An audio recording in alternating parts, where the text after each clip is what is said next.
Sure, 5G means more devices at megafast speeds, low delays, and your personal files will instantly pop out of the cloud.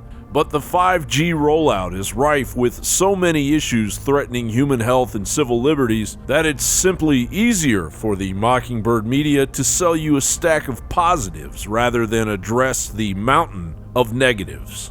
Self-driving cars, smart cities, fully connected homes, robots. This is the future, and it will be powered by 5G. 5G signals are powerful, but they don't reach as far.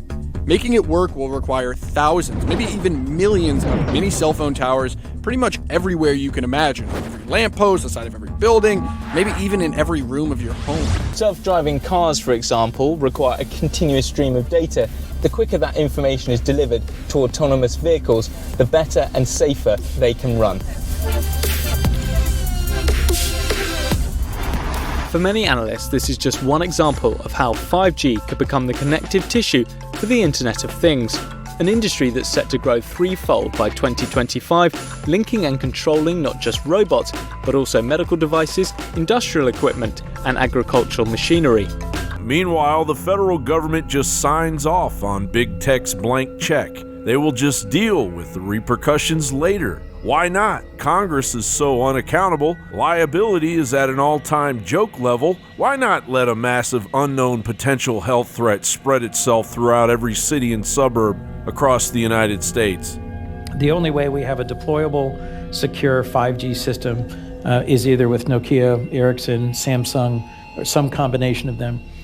American telecom companies are playing and will play a central role in the deployment of 5G, both in the United States and globally. But in terms of developing affordable and deployable equipment sets, we've got to work closely with trusted allies. Coming to a street lamp near you, right? 300,000 of them are going to sprout up in the United States.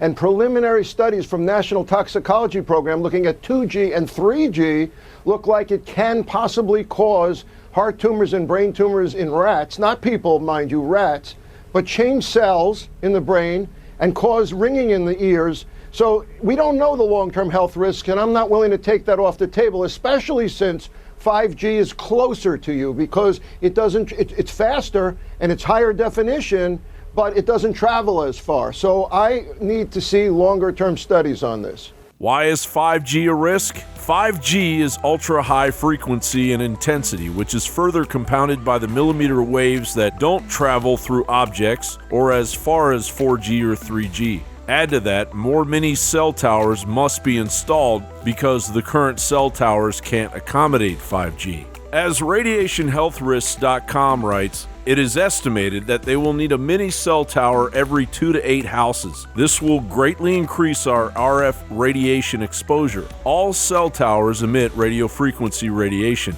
This is what makes them dangerous. 5G can support up to 1 million devices per square kilometer, while 4G supports only up to 100,000 devices per square kilometer. With RF radiation, how close the source is to our physical bodies is more important than the power level or wattage of the radiation. RF radiation dissipates with distance. In other words, a low-powered exposure right next to someone is more dangerous than a more powerful exposure a long ways away. Also, the longer the exposure time is, the more dangerous it is. 5G will be the worst of both worlds. We will have more sources around us and closer to us, and there will be more powerful and continuous emissions. One solution: you can invest in a Wi-Fi router guard. A Wi-Fi router guard will block between 90 and 95% of the RF radiation that your router emits.